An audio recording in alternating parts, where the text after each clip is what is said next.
Hello and welcome everyone to the Tech Sharmit podcast. Today I am thrilled to introduce another special guest, Travis Biro, who has joined us all the way from United States. If I talk about his professional life, then his journey is quite inspiring as well as extraordinary. From starting in uh, culinary training to transitioning into car sales and now excelling in the product management. Travis has seamlessly navigated multiple industries. His ability to pivot between such different fields highlights his versatility and deep understanding of business strategies. So, in this episode, we are going to talk about his professional journey and his contributions to the IT industry as an IBM champion. But before we start the discussion, I would like to thank Travis for joining us today in this episode. And now I request you to please initiate the discussion by telling us something about yourself. Thank you so much for having me. So you covered a lot of things. I'm a product manager at Insono, professionally. In my day-to-day life, I do a lot of things in my community. I like to stay active. I'm a trustee on our village board, and I coach sports for 3 to 5 year olds because that's my skill level, 3 to 5 year olds. And I also get a chance to volunteer with our school a lot. And like you mentioned, senior product manager at Insono. My portfolio mainly centers around mainframe modernization and security. But we'll talk a lot about a lot of everything I do in life. I'm always focused on people, and that's why you may have seen me transition through a couple of things in my career. But it's always been very people focused. Okay. And Travis, like you have had such a diverse career path, which seems very interesting. Whether it's from culinary training to car sales, and now as a product management. So, what do you think? What influenced you in your early days to decide and to traverse such a long path with different kind of domains? Some of it was out of necessity. Some of it was out of passion. So my parents are restaurateurs, and so I got a chance to work in their restaurant for a while, and really wanted to get an education myself. So I did a culinary apprenticeship, which is a Mhm. 3 year program where they set you up at a restaurant, and you learn the culinary arts, kind of hands on, very hands on way approach of doing things. Um, but like you mentioned, I got a lot more into the business side of things, and I carry this with me. I say this a lot. I say there are a lot of great chefs out there who don't need to be great experts at like Quicken and Excel, right? Let's keep the great chefs kind of in the kitchen cooking, and folks that are more business minded and more passionate about that part of the business own that piece of it. Okay. And like you started your professional journey as we already discussed as a culinary world, but found yourself more interested, as you just mentioned, in the business side of the things. So what was it? What was it about the business aspect that drew you to away from the kitchen? Like what initially sparked your interest there? You know, when you cook something for someone and they like it, you get that feedback, and you're kind of delivering it to your end user, to your key stakeholder. And it's kind of the same thing with sales, and cars give you a chance to do it a little quicker. Everyone likes a car. Everyone, the people love their cars, people hate their cars, but everyone, generally has an impression of the car. So it's a very personal purchase.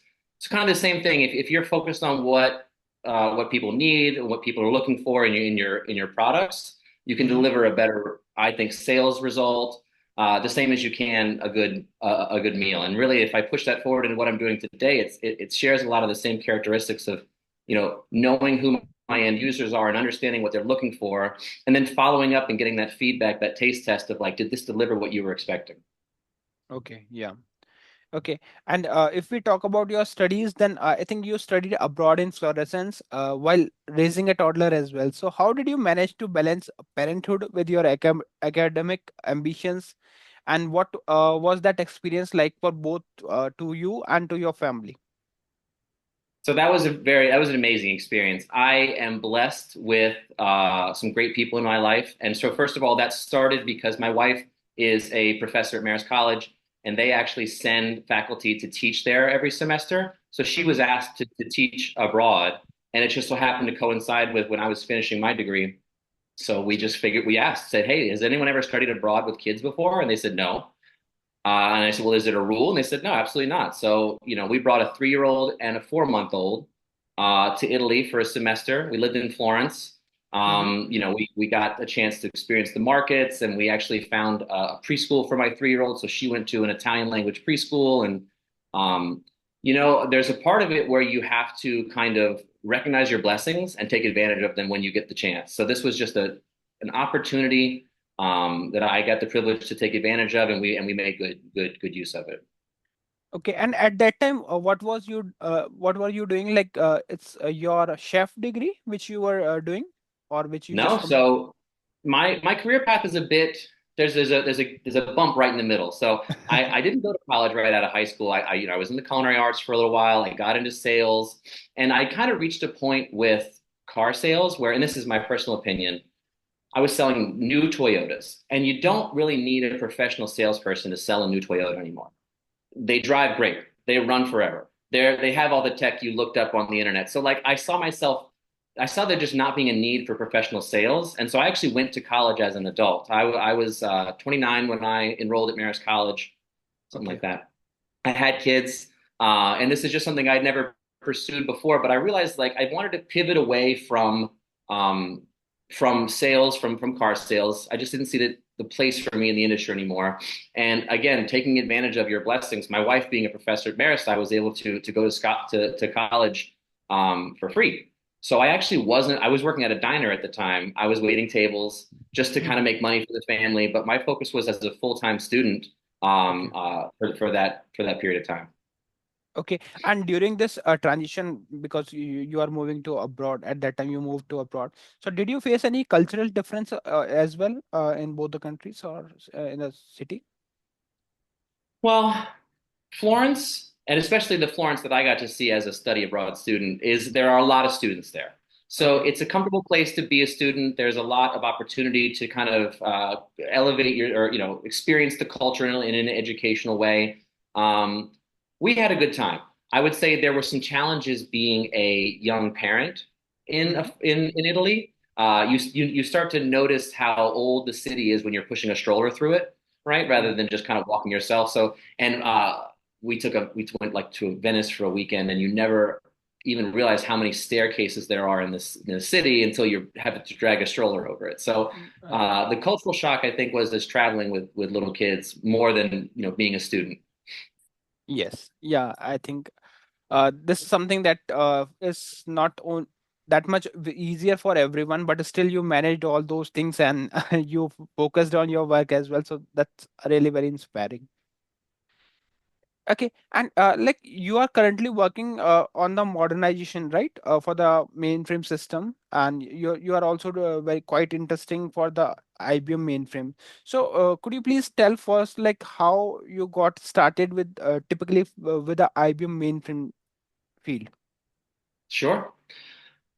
So as an adult student in college, I got a something really cool to take advantage of, and I took it very seriously. So I competed in business plan competitions. I did 3 day startup. I dug in as a full-time student as much as I could, and I like to think that I made an impression on some folks around me. And actually, I had someone from the IBM Joint Studies program reach out to me while I was a student and say, "Would you be interested in interviewing for the associate product manager, associate offering manager role at the time?" Hmm. And I said, "What's an offering manager?" And he was like, "Well, it's kind of this, it's kind of that." And he kind of gave me a thing. And I said, "I don't get it, but let's go have the conversation." And I met a product manager, and I was like, "Wow, you guys are you're like intrapreneurs, right? Not entrepreneurs out into the world, but inside of the business you work in, you're building, you're creating, you're getting feedback." And it seemed like such a perfect fit. I was like, "How have I never heard of this before?" So that's a great program to get started in product management. There is a like full-time 40-day onboarding incubator where you go and learn the tools and the craft and the skills. And then Okay. IBM is a great company for landing as an early career associate, especially the mainframe, because they're the origin story, right, of the mainframe. So there's so much legacy and lore and expertise and things there. You get a chance if you want to take in decades worth of expertise, and then do with it what the next generation needs to do with it. So that's what I think about with modernization is the machine is fairly modern. Like it's a very modern machine we're talking about. So for me, when we talk about modernization, it's back to people. And it's not even necessarily that the people aren't modern either. It's connecting the two. It's knowing that there's this opportunity with this incredible machine that people have built, but to appeal to a new generation of users. And I think we're far past the point where this thing should still look like it does. I'm going to come out and say I'm a ZOSMF junkie. I was the product manager for that as well when I was at IBM. So I see so much value in modernizing the feel of this. The way that the system, the ones and zeros, the things that the mainframe can do are incredibly modern. I think anyone that knows the system at all would say that this has always been the cutting edge enterprise computing technology. I think we need to think about the people a little bit more heading into the future. And I think that's the key to modernization is building something for the more modern workforce. Okay, and here I would like to ask one question. Like in the year of 2024, in the current year, or maybe in 2025, if someone wants to make their career with mainframe technology, so what piece of advice would you like to give them? Or maybe you can answer in a different way, like because there are some myth around that this technology that it is a technology that is about to die or it is going somewhere. So how you look at this point? Without getting too deep into the weeds of what we do at Insono, I can tell you as a managed service provider, we are constantly looking for more people that can do these things. We need every expert we can find. And we Hmm. actually have internally a mainframe academy where we're taking people from very early tenured and skilling them up because there's almost no other way that we're going to meet the capacity of systems programmers, security administrators, networking.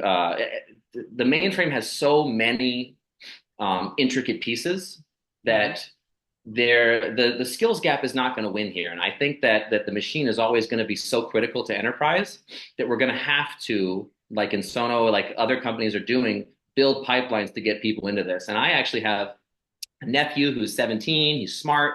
He's a junior in high school, and I'm saying to him, "Hey, listen, there's Master the Mainframe. There's all these, little side initiatives where you don't have to necessarily go the traditional college route. Hmm. You certainly still can. And shout out to the places that do, have a computer science degree that focuses on the mainframe. But this is a platform that is willing to take a chance on folks that didn't because we need the resources. And we also have a way to prove that you can do this. So if you're ready to go get a certificate, start working on this platform, I think there's plenty of opportunity if you know what you're doing. Okay, and how do you see the role of mainframe in today's landscape? Like, uh, in terms of not only for those who wanted to make their career, but only for those as well, like who are working in this industry for a very long time with this legacy system. So, is there any further opportunity for those as well, or means how you look at that? So I hear a lot people, or not a lot, it's less and less, but the goal of getting off the mainframe comes up a lot. Hmm. And I just don't understand what people mean by that because I've heard so many different interpretations Right. from turn it off, which I think is an astronomical undertaking. And I've seen some happen. I think it's still early to see where the ROI is in some of these. I'm not here to comment about getting off the mainframe. But from my stance and from the way that I see customers using their mainframe and from the way that I see how critical the mainframe is, even to clients that have that, we're going to get off the mainframe policy, I think the reality is we need to understand really what the core advantages of the mainframe and Hmm. focus on using it for that. And then extrapolating or abstracting data or creating APIs out to web interfaces, right? Like the other systems can do things that the mainframe just shouldn't be doing. There are ways to connect the two there's so many ways to connect the two. We're doing proof of concepts with different tools. We're moving data to cloud. Where there's so many things you can do with this if you quit focusing on turning off your mainframe and focus on maximizing what the mainframe does best, Hmm. and then use these connections, these abstractions to incorporate into your enterprise strategy. Okay. Okay, all right. So let's talk bit about the chess because this is something that is again related to the IBM. So I my question is like IBM has a long legacy with chess as well, especially after Deep Blue's match against the Kasparov. So how did you get involved with the IBM chess team, and how does your leadership in that role compare to your day-to-day work as a product management manager? Sure. So that was like just kind of a being in not even the right place at the right time. So I'm not good at chess. Okay. However, I like to play chess. My oldest daughter plays chess. She's in chess clubs. She's playing in tournaments. She likes it, and Mm-hmm. so she's way better than me. But there was an opportunity to play with the corporate chess team, Okay. and their captain was retiring, and there was no one to backfill that spot. And I got to be honest, a lot of the things that I do because no one else will do them. Okay. Uh, I coach 3 to 5 year olds. My kids have grown out of that program, and we haven't found someone to replace. So I stayed to doing it. I am a village board member, but I ran unopposed, right? Like I do the jobs I think that nobody will do because I don't want to see these programs go away. And then once I'm there, I don't want to waste my time doing it. So when someone has a good idea, I love to pull together the resources it takes to pull this off. And we actually, while I was there, we found one of the researchers that worked on the Deep Blue project against Kasparov, and we interviewed him, kind of like what was it like building this machine, and then we also built a Twitch bot so that we could play him in chess. The Mm-hmm. audience would vote so the audience would vote on the move, and he would move, and the audience would vote on the move. So while we were interviewing him, we played a game of chess as a club, and he obliterated us. Um, but that was a really long way of saying I like to do things that I think have value, but that need someone to just pump a little bit of life into them. Same thing as a product manager. This is my job is to go out into the market and find a vacuum, right? What Okay. need isn't being met? And so you kind of have to stay vigilant. You have to kind of get to know the people in that industry. You have to understand the stakeholders, the problems you're solving for them. And when you find that vacuum and you see the value in supporting it, it's the same as what I was doing there. I'm not the most valuable piece in that. The engineers that build these things, the people that deliver it are definitely the heroes.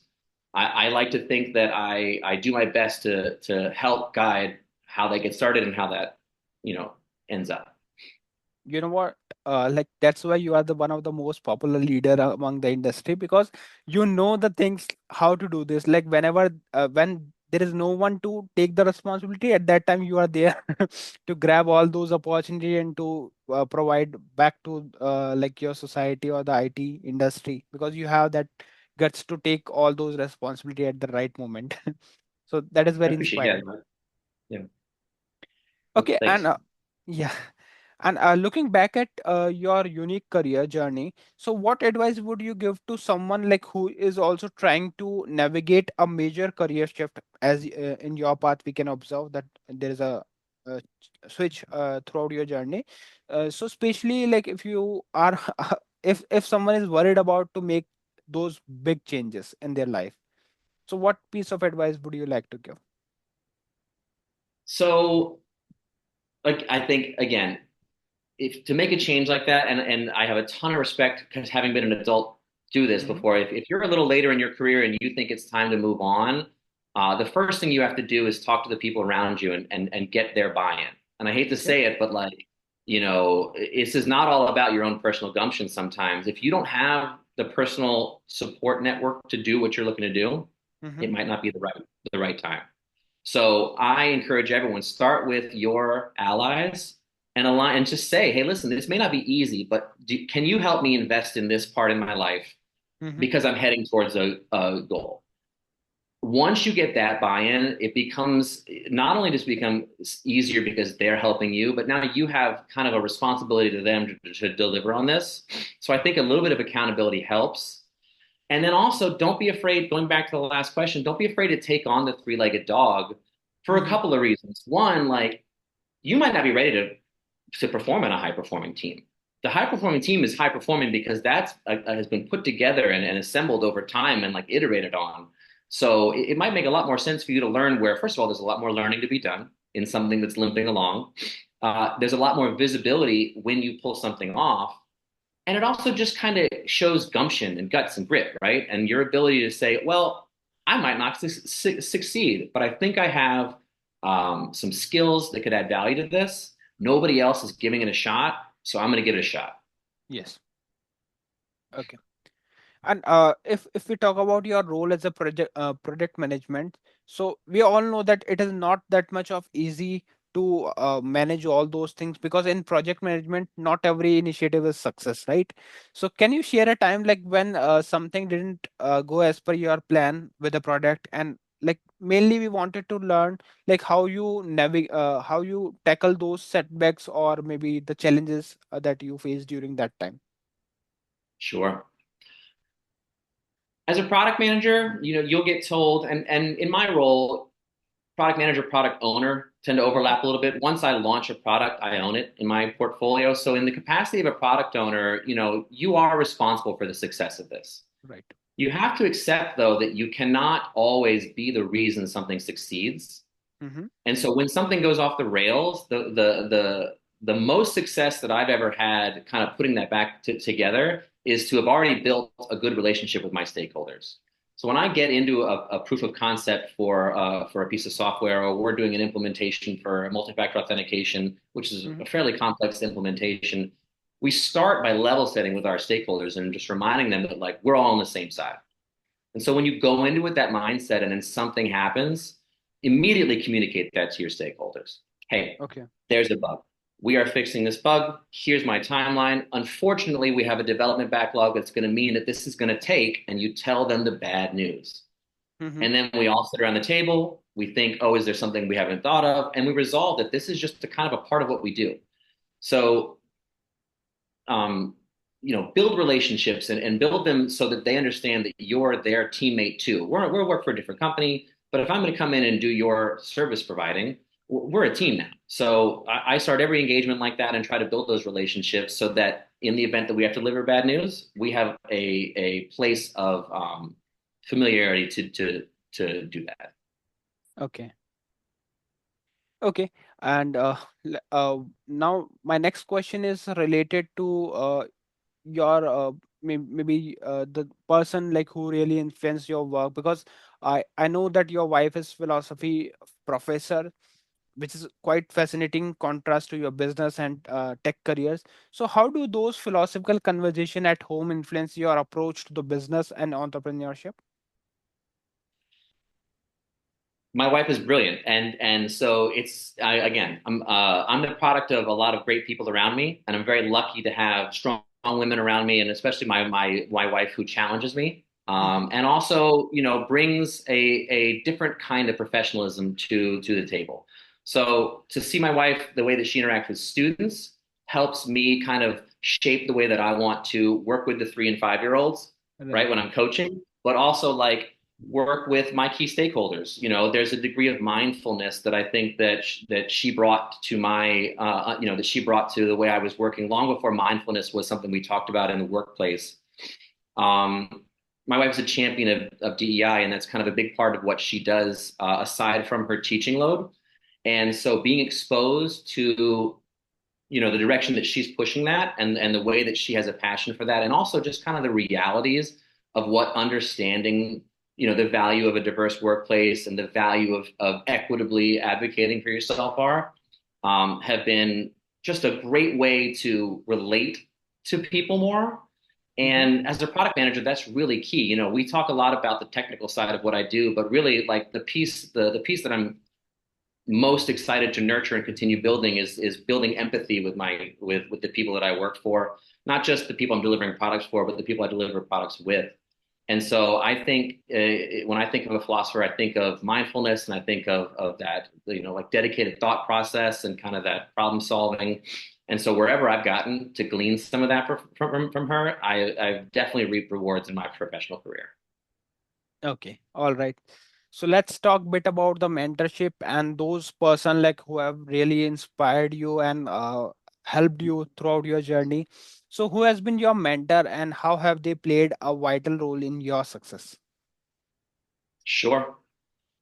Um, my first mentor at IBM, this guy named Frank DiGilio, who is all over the mainframe. So if you've listened to Terminal Talk or if you have ever broken a mainframe, Frank has popped up. Mhm. And I have no idea why he decided to invite me to some one-on-ones and start talking about, what a career in mainframe looked like. I want to Okay. say I was 6 months to a year into it, and just getting to sit beside someone like this, a subject matter expert at that level, just getting to sit beside them and just hear the way that they talked about this was inspiring. Um, I've since moved on from IBM, and I haven't talked to Frank in a little while, but I continue to have great leadership. Ironically, my manager's name is Frank, and Okay. I have another great Frank in my life they are both completely different people. Um, Frank manager stretches me and pushes me in the process side of things and really understanding the product side of things. And Mhm. then manager Frank and I also get to lean into the people side of things because he knows that's what I'm most passionate about. So communicating to your stakeholders and your managers and the people that can kind of guide you to your career what your strengths are and what you want to do, but then also the places that you need some coaching, I think is really valuable.